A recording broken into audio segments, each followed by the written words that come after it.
அவன் ஹாலிக், நாம் எல்லாம் மஹ்லூக். புரியுதா? ஹாலிக் வேற, மஹ்லூக் வேற. ஹாலிக்குடைய சிஃபத்து வேற, மஹ்லூக்குடைய சிஃபத்து வேற. ஹாலிக்குடைய தன்மை வேற, மஹ்லூக்குடைய தன்மை வேற. புரியுதா? இதை நம்ம சொல்லிட்டோம்.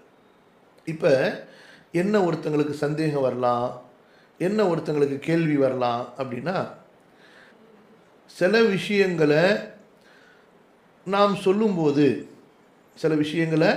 சொல்லும்போது படைப்புகளுக்கு சொல்கிறோம், அதே போல் அந்த விஷயத்தை அல்லாஹ்வுக்கு சொல்கிறோமே அப்படின்னு சொல்லி சிலருக்கு ஒரு கேள்வி வரலாம். எப்படி? இப்போ எப்போதும் நம்ம பேசக்கூடிய ஒரு வார்த்தையை எடுத்துக்கொள்ளுங்க. இப்போ நான் உன்னை பார்த்துக்கிட்டு இருக்கிறேன், நீ செய்கிறத அப்படின்னு நீங்கள் சொல்கிறீங்க.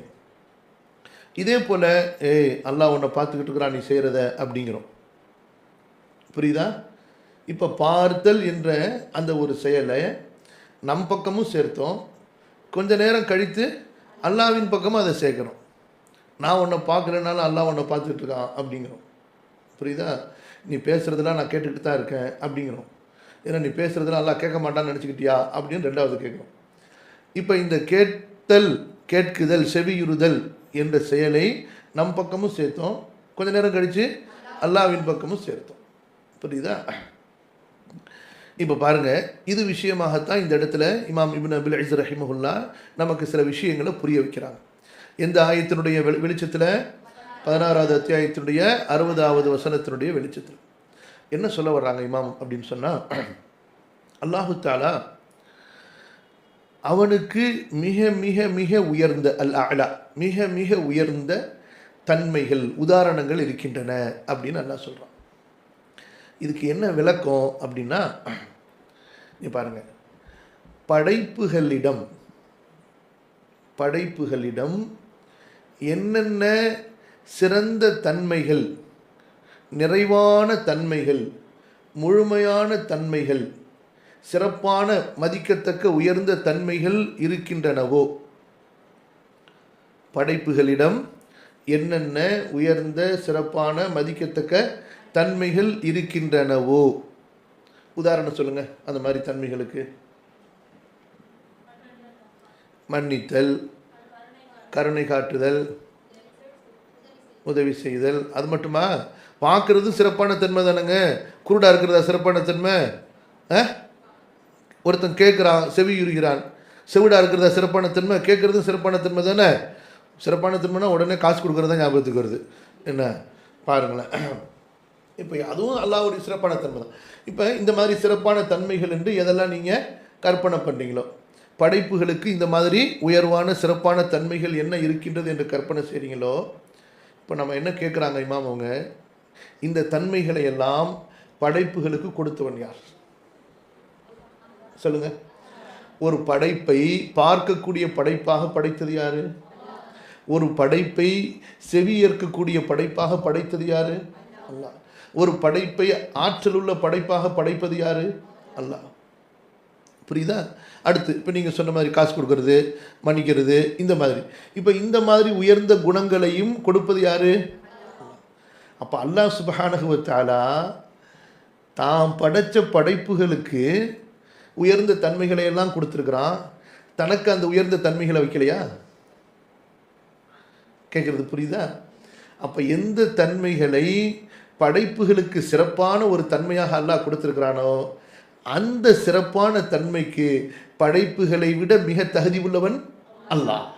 அப்போ அந்த தன்மைகள் படைப்புகளுக்கு இருப்பதை விட அல்லாஹ்வுக்கு நிறைவாக இருக்கும். அல் மஸலுல் அலா, மிக உயர்வாக இருக்கும். புரியுதா? இப்போ படைப்பு பார்க்கிறது, பார்த்தல் என்பது ஒரு உயர்ந்த குணம், உயர்ந்த ஒரு தன்மை. கேட்குதல் உயர்ந்த ஒரு தன்மை. புரியுதா? அப்போ படைப்புகளே பார்க்கக்கூடியதாக கேட்கக்கூடியதாக இருக்கும்போது, அந்த படைப்புகளை படைத்த படைப்பாளன் அவனுக்கு பார்க்க முடியாது, கேட்க முடியாதுன்னா இது முட்டாள்தனமான வாதம். அப்போ அவன் படைப்புகளை விட, ஏன்னா இத்தனை படைப்புக்கு பார்க்கும் ஆற்றலையும் கேட்கும் ஆற்றலையும் துல்லியமாக கொடுத்த அந்த ரப்பு, அவனுடைய பார்க்கக்கூடிய கேட்கக்கூடிய ஆற்றல் எவ்வளவு பெருசாக இருக்கும். அப்போ இந்த மாதிரி இது ஒரு விஷயம். அப்போ படைப்புகளுக்கு என்னென்ன தன்மைகள் உயர்வான தன்மைகளாக, அந்த படைப்புகளுக்கு சிறப்பை சேர்க்கும் தன்மைகளாக இருக்கின்றனவோ அந்த தன்மைகளை கொடுத்தவன் அந்த படைப்புகளை விட அந்த தன்மைக்கு மிக தகுதி உள்ளவன். அந்த படைப்புகளுக்கு அந்த தன்மைகள் இருப்பதை விட அல்லாஹ்வுக்கு இருப்பது முழுமையாக நிறைவாக இருக்கும். அப்போ படைப்புகள் கேட்கிறது என்றால் படைப்புகளுக்கு அல்லாஹ் கேட்கக்கூடிய ஆற்றலை கொடுத்தா படைப்புகள் கேட்கிறது. அப்போ இந்த கேட்கக்கூடிய ஆற்றல் என்பது படைக்கக்கூடிய அல்லாஹ்வுக்கு படைப்புகளுக்கு இருப்பதை விட அதிகமாக இருக்குமா, குறைவாக இருக்குமா, சமமாக இருக்குமா? அதிகமாக இருக்கும். படைப்புகளுக்கு இருக்கிறத போல சமமாயிட்டா அப்போ அல்லாஹ்வுக்கு சமமானவர்கள் உருவாயிட்டாங்கன்னு அர்த்தம். மஅதல்லாஹ். புரியுதா? படைப்புகளுக்கு இருப்பதை விட குறைவாக இருக்குன்னு சொன்னால் அது முட்டாள்தனமான வாதம். கொடுத்தவன் அவ்வளவு படைப்பாளன், அவன் கொடுத்ததுனால அவனுக்கு குறைஞ்சி போச்சு நீங்கள் சொல்கிறீங்களா? அப்போ கண்டிப்பாக படைப்புகளை விட அவனுக்கு நிறைவாக முழுமையாக இருக்கிறது. அப்போ என்ன சொல்ல வர்றாங்க, எந்தெந்த படைப்புகளுக்கு என்னென்ன தன்மைகளை, எந்தெந்த தன்மைகளை அல்லாஹு தஆலா சிறப்பாக உயர்வாக அமைச்சிருக்கிறானோ அந்த சிறப்பான உயர்வான தன்மைகளுக்கு அந்த படைப்புகளை விட அல்லாஹ் தகுதி உள்ளவன். அந்த படைப்புகளுக்கு அந்த தன்மைகள் இருப்பதை விட அல்லாஹ்விற்கு மிக உயர்வாக மிக சிறப்பாக அந்த தன்மைகள் இருக்கின்றன. இது ஒரு விஷயம் ஆயிடுச்சா? இரண்டாவது விஷயம் என்ன சொல்றாங்க, அந்த படைப்புகளுக்கு அந்த தன்மையை கொடுத்தவன் யாரு? அல்லாஹு தஆலா. அப்போ படைப்புகளிடம் இருக்கக்கூடிய தன்மைகள் அல்லாஹுவால் கொடுக்கப்பட்ட படைக்கப்பட்ட தன்மைகள். கவனிங்க, அல்லாஹ்விடத்தில் அல்லாஹு தஆலா படைப்புகளுக்கு கொடுத்திருக்கக்கூடிய அந்த தன்மைகள் இருக்குது. எப்படி படைப்புகள் படைக்கப்பட்டனவோ, படைப்புகள் இப்போ நம்மெல்லாம் படைக்கப்பட்ட படைப்பு தானே, படைப்புகள் படைக்கப்பட்டனவோ அதே போல தான் நம்மிடத்தில் இருக்கக்கூடிய தன்மைகளும் படைக்கப்பட்ட தன்மைகள். புரியுதா? அல்லாஹு தஆலா எப்படி படைப்பவனோ, அவன் படைக்கப்பட்டவன் அல்ல, மஅதல்லாஹ், அவன் எப்படி படைக்கக்கூடியவனோ அவனிடத்தில் இருக்கக்கூடிய இந்த தன்மைகள் எல்லாம் அவனுக்குள் இருந்த தன்மைகள், வேற யாரும் அவனுக்கு கொடுத்தது கிடையாது. இப்போ நம்மிடத்தில் இருக்கக்கூடிய தன்மைகளை கொடுத்தது யாரு? அல்லாஹு தஆலா. இப்போ அல்லாஹ்விடத்தில் இருக்கக்கூடிய தன்மைகள் அவனுள் இருக்கக்கூடிய அவனுடைய தன்மைகள், வேற யாரும் அவனுக்கு கொடுத்தது கிடையாது. அது நிறைவான தன்மைகள். புரியுதா?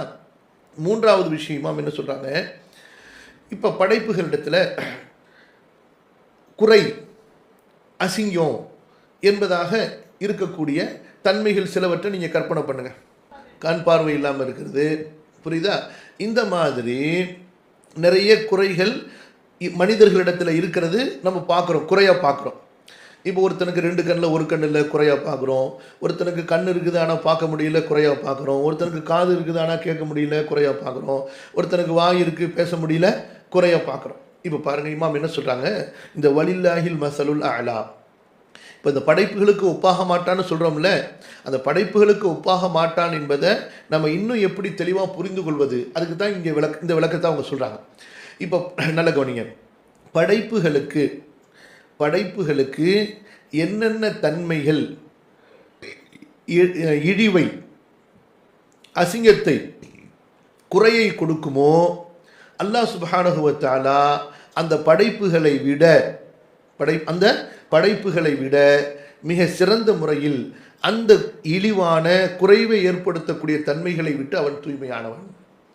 அப்போ கண்ணு தெரியாமல் இருக்கிறது ஒரு சாதாரண படைப்புக்கே கேவலமானதுன்னு சொன்னால் படைப்பாளனுக்கு அது எவ்வளவு கேவலமானது. அப்போ அந்த மாதிரியான தன்மைகளை விட்டு அவன் பரிசுத்தமானவன். புரியுதுங்களா? அப்போ இதே போல தான் எந்தெந்த தன்மைகள் எல்லாம் படைப்புகளுக்கு பலவீனத்தை கொடுக்கக்கூடியதாக இருக்குமோ, படைப்புகளுக்கு கொடுக்கக்கூடியதாக இருக்குமோ, கேவலத்தை கொடுக்கக்கூடியதாக இருக்குமோ, அந்த தன்மைகளை விட்டு அல்லாஹ் சுப்ஹானஹு வ தஆலா அவன் அளவில் அவன் மிக உயர்ந்தவன், பரிசுத்தமானவன். இப்போ பாருங்க, உதாரணத்துக்கு அடுத்த பாடத்தில் வரும், அது அப்படி சேர்த்து சொல்லிடுறோம். இப்போ உதாரணத்துக்கு இப்போ தூக்கம் வர்றதுமா, சரியா? அதே போல் பலவீனம் வர்றது, மறதி ஏற்படுறது, இப்போ இதெல்லாம் நமக்கு இருக்கக்கூடிய ஒரு குறை. புரியுதுங்களா? இதெல்லாம் இல்லாமல் இருந்தால் நல்லா இருக்குன்னு நினைப்போம்ல. அப்போ இந்த மாதிரியான குறைகள் மனிதர்களுக்கு, படைப்புகளுக்கு இருப்பது ஒரு குறையாக பார்க்கப்படும் போது அல்லாஹ்வுக்கு இருப்பது அதெல்லாம் எவ்வளவு பெரிய குறை. அதனால அல்லாஹ் சுப்ஹானஹு வ தஆலா வலில்லாஹில் மஸலுல் அலா, எல்லா உயர்ந்த தன்மைகளும் அவனுக்கு உரியன.